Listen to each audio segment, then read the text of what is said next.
alors ñu jàll ci beneen point bi mooy le secteur de l'éducation ñu gis ni depuis bi élèves yi tàmbale secteur bi dafa xaw a yëngatu ci ay grève ñuy nemmeeku gannaaw ay rencontres yu bëri diggante syndicats yi ak le gouvernement jusqu'à présent problème bi résoudre ñu ko ba ñu toll mois de février ñu ngi jëm ci mois de mars ba léegi école bi mënul fexe ba normal ndax tey amuñu loo xamante ni war nañ ci tiit surtout li jëm ci année blanche.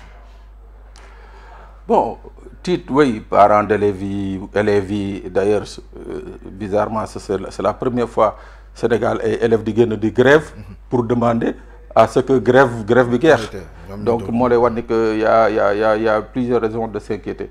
Mais est-ce que, je dis que est-ce que cette grève devrait même avoir lieu?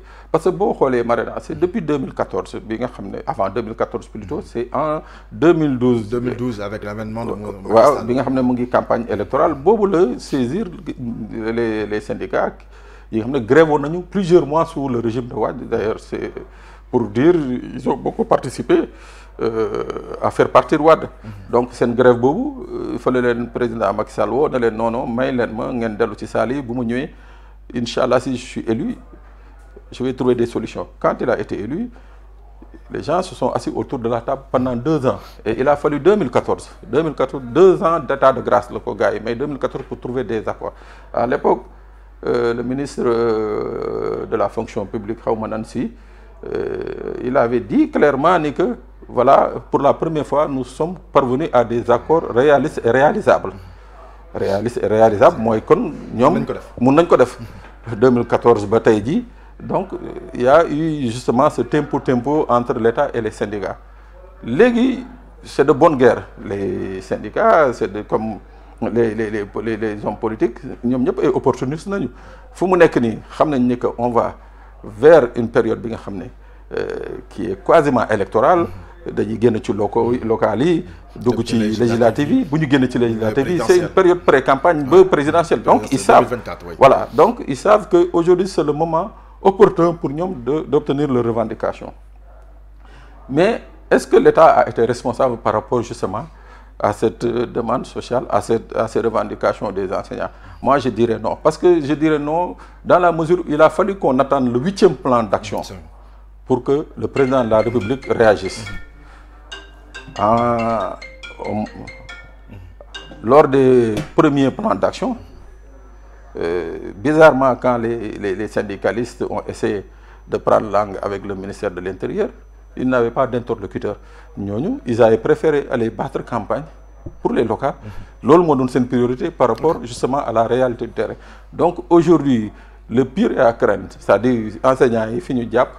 Je crois que c'est, pour ne pas être trop alarmiste, je crois qu'ils sont dans leur bon droit et ils savent que bi occasion bu leen rëccee dañ ko def, parce que mënoo imaginer que ñoom ñu nekk 70%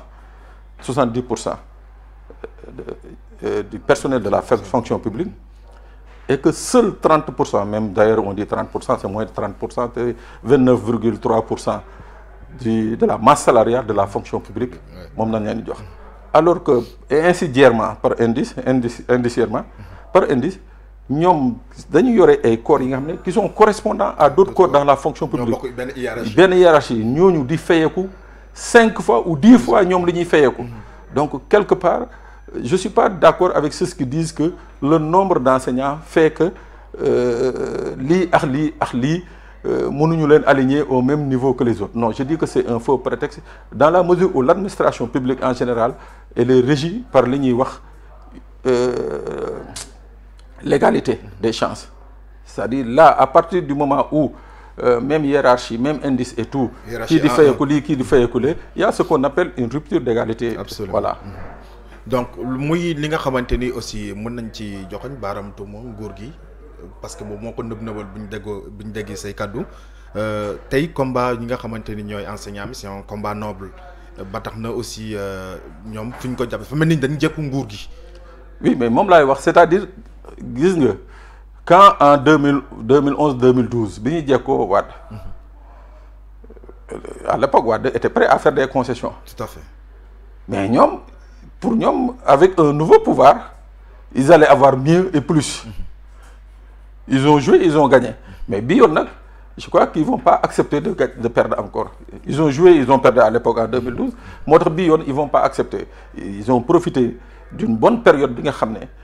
Pendant presque 2 ans, élection, élection, question électorale, c'est quelque chose de très sensible pour un pouvoir.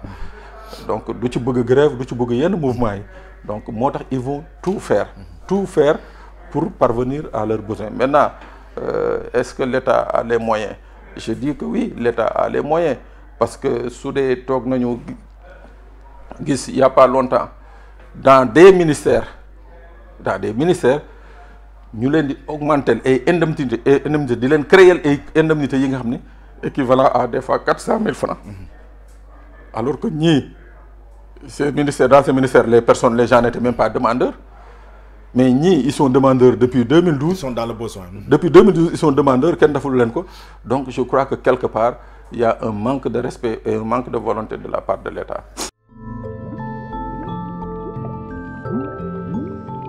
À 221, une autre vision de la télé.